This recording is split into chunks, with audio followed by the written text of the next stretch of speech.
Boa tarde, queridas irmãs e queridos irmãos. Que o amor do Mestre Jesus envolva a todos nesta tarde, para que possamos abrir nossas mentes e corações e colocar em prática, no nosso dia a dia, as reflexões que faremos. Agradeço a direção desta Casa de Amor pela confiança e oportunidade de estudo e ao meu querido mentor pelo apoio e sustentação no preparo do tema que hoje apresentarei, a lei de causa e efeito. A doutrina espírita é constituída por um conjunto de conceitos interligados, que são interdependentes, coerentes entre si, retratando a harmonia das leis universais de Deus. Kardec enfatizou seus 5 princípios básicos, que são a existência de Deus, a imortalidade da alma, a pluralidade de existências, a pluralidade dos mundos habitados e a comunicação entre os espíritos. Para melhor compreensão, também foram incorporados mais 5 princípios fundamentados estritamente na codificação kardeciana, que são a fé raciocinada, a moral de Jesus, verdadeira religiosidade, a evolução espiritual e a lei de causa e efeito, que orienta o destino dos espíritos, que é sobre o que nós vamos refletir hoje. Esta lei pode ser compreendida como sendo a conta do destino criada por nós mesmos, englobando os nossos créditos e os débitos que, em particular, nos digam respeito. É o sistema de contabilidade do governo da vida, tal como refere o espírito André Luiz em Psicografia de Francisco Cândido Xavier. A vida não chega ao fim com a morte física. A existência se estende além da nossa realidade material. As consequências das nossas escolhas nos acompanham pela eternidade, emanando uma energia que reverbera no universo espiritual, moldando a nossa caminhada evolutiva. Aprendemos que Deus é a inteligência suprema, a causa primária de todas as coisas e o Criador do universo. Basta olharmos as obras da sua criação para entendermos que nada acontece por acaso. Tudo tem uma causa e, como consequência, um efeito. Ao compreendermos que somos seres espirituais vivendo uma experiência física temporária, é imprescindível refletirmos sobre os nossos pensamentos, sentimentos, palavras e atitudes, pois estes geram consequências que podem ser positivas ou negativas e que a nós retornarão em algum momento das nossas vidas. Deus é amor, amor que se expande do átomo aos astros, e também é justiça, justiça que atribui a cada espírito segundo as suas obras. Sendo amor, consegue a consciência equivocada tantas experiências quantas necessárias até que haja o desejo e o empenho para a retificação. Sendo justiça, ignora qualquer privilégio. Todos os seus filhos são submetidos à mesma lei, já que foram feitos iguais, simples e ignorantes. Deus deu, então, a cada um a capacidade de evoluir. Basta observarmos a perfeita relação entre a plantação e a colheita para entendermos a soberana justiça divina. As leis dos homens podem não ser cumpridas algumas vezes, mas as leis de Deus sempre o são. Além de perfeitas, elas não se modificam, permitindo assim o equilíbrio e a evolução dos seres. O funcionamento da lei de causa e efeito é baseado em 2 fatores: no livre-arbítrio e na reencarnação. O livre-arbítrio é a nossa capacidade de escolha autônoma. Temos liberdade para tomar as nossas próprias decisões, que podem ou não seguir as leis morais que estão impressas nas nossas consciências. Kardec, em O Livro dos Espíritos, faz a seguinte pergunta aos espíritos: tem o homem o livre-arbítrio de seus atos? E obtém como resposta: pois que tem a liberdade de pensar, tem igualmente a de agir. Sem o livre-arbítrio, o homem seria apenas uma máquina. O animal age por instinto, por automatismo, não tem livre-arbítrio. Mas, diferente do animal, o princípio espiritual do homem desabrocha com a capacidade de escolher, de tomar decisões. Somos livres para pensar e agir. A semeadura é livre, mas a colheita é obrigatória. No universo, nada está desconectado. Há uma sequência de ações que desencadeiam outras e outras, estando todas intimamente relacionadas.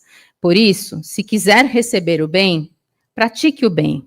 O universo voltará a você aquilo que você dá. Quanto à reencarnação, esta é a nossa chance de corrigir algumas imperfeições morais, algumas escolhas e atitudes equivocadas que, porventura, tenhamos feito. Ainda que não nos lembremos do que vivemos no passado e de eventuais faltas que precisaremos saldar, uma coisa é certa: não somos seres inocentes. Já carregamos uma grande bagagem quando nascemos. A sentença atribuída ao nosso espírito pela justiça divina precisa ser cumprida, o que poderá ocorrer na mesma experiência encarnados ou em uma nova encarnação. Quando voltamos ao mundo corporal, somos colocados sobre provas e expiações, e a forma como lidarmos com elas é o que permitirá evoluir moral e espiritualmente. A lei do progresso é uma das leis mais maravilhosas reveladas pelo Espiritismo.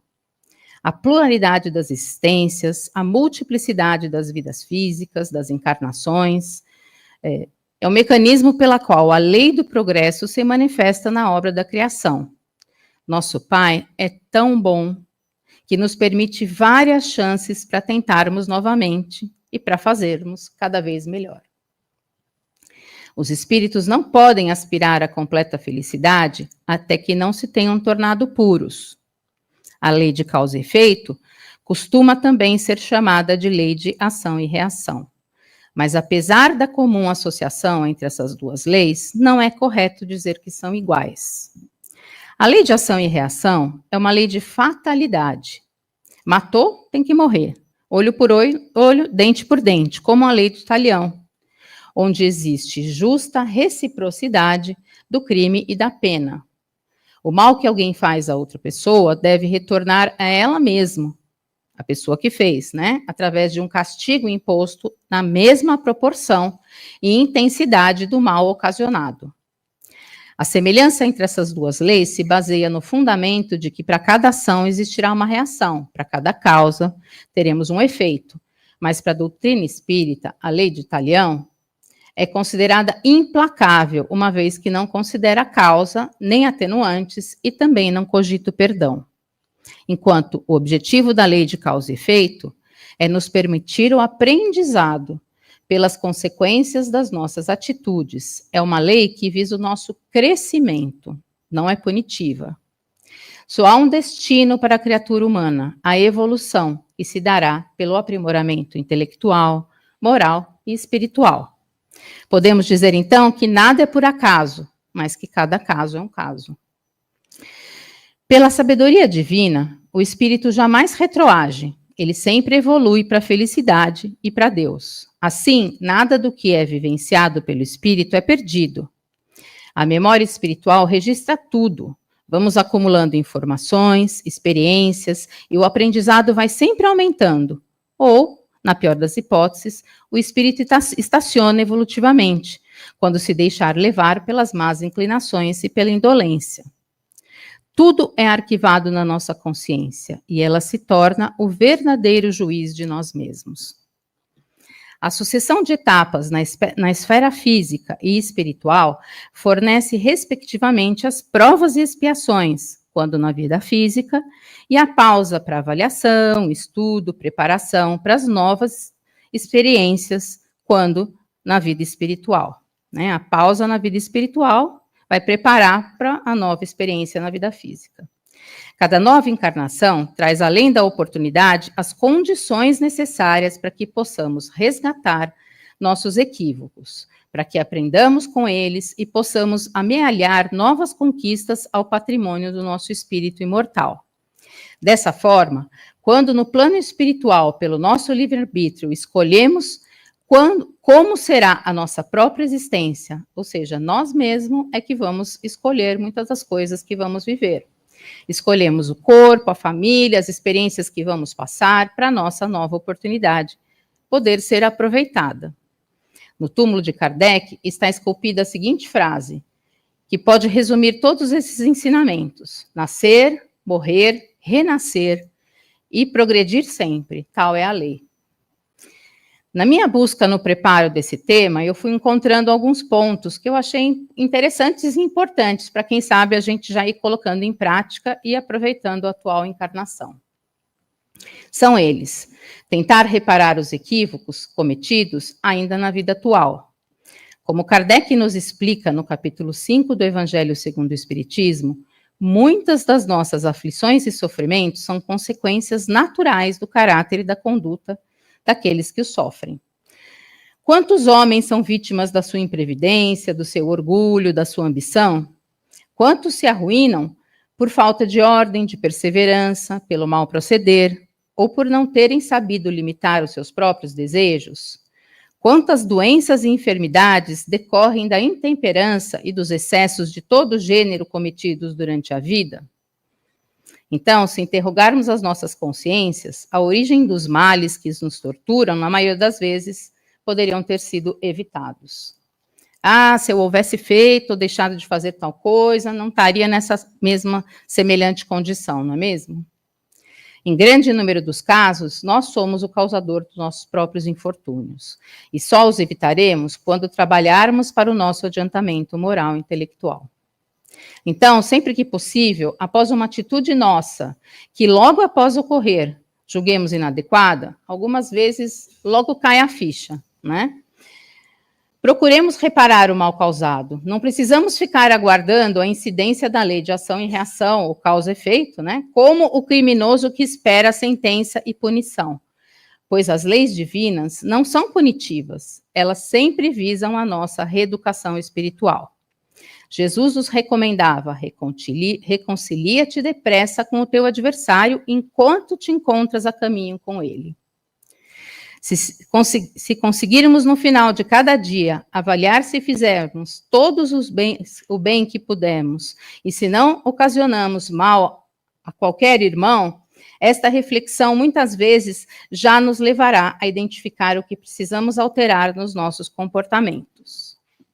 Outro ponto importante é a maneira como enfrentamos as dificuldades sofridas. Sabemos que o planeta Terra é um mundo de provas e expiações. Expiar significa retificar os erros. Com a nova encarnação, ao esquecimento do passado, de tal forma que, em via de regra, não lembramos as ações infelizes que já cometemos em vidas anteriores. Mas se há males nessa vida cuja causa primária é o próprio homem, há outros males nos quais, pelo menos aparentemente, parecem ocorrer por fatalidade. Por exemplo, algumas doenças, a perda súbita de entes queridos, os acidentes que nenhuma previsão poderia impedir, os reveses da fortuna, relacionamentos pessoais e familiares conturbados, as enfermidades de nascença, as deformidades, o desencarne de crianças, entre outros. Muitos desses sofrimentos poderão se apresentar como consequências expiatórias. Precisamos entender que, graças à misericórdia divina, estamos tendo a oportunidade de quitar as nossas pendências espirituais. E como todo efeito tem uma causa, tais situações são efeitos que hão de ter uma causa. E desde que se admita que Deus é justo, essa causa também há de ser justa. Se a causa não se encontra na vida atual, há de ser anterior à nossa vida, há de estar numa existência anterior. O homem sofre aquilo que fez os outros sofrerem. Se foi duro e desumano, poderá ser tratado duramente e com desumanidade. Se foi orgulhoso, poderá nascer em condição humilhante. Se for avaro e egoísta, ou se fez mau uso de suas riquezas, poderá ver-se privado do necessário em alguma próxima. Se foi mau filho, poderá sofrer pelas atitudes de seus filhos. Aquele parente difícil que nos exige dedicação e constante entendimento pode ser o companheiro de ontem a quem fizemos mal e juntos teremos a oportunidade de redenção. Como podemos ver, cada elo de simpatia ou cada sombra de desafeto que encontramos nas nossas vidas podem ser forças do passado a nos pedir mais dedicação ao bem, nos colocando em prova, nos dando a chance de fazermos diferente desta vez. Segundo Joana de Ângeles, no livro O Despertar do Espírito, a justiça divina jamais impede o esforço daquele que deseja se recuperar de qualquer comprometimento. Ao contrário, oferece amorosamente os recursos hábeis para que o desenvolvimento espiritual se expresse da melhor maneira possível. Precisamos enfrentar com equilíbrio e perseverança as provas da vida. Nosso Pai jamais permitiria provas que não conseguíssemos enfrentar.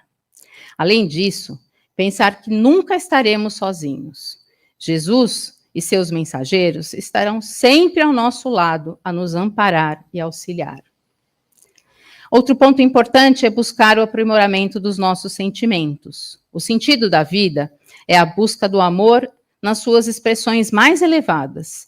Precisamos desenvolver a paciência, a humildade, o perdão, a compaixão, a resignação e, principalmente, desenvolver em nós a caridade, entre outros vários atributos que estão latentes no nosso mundo íntimo.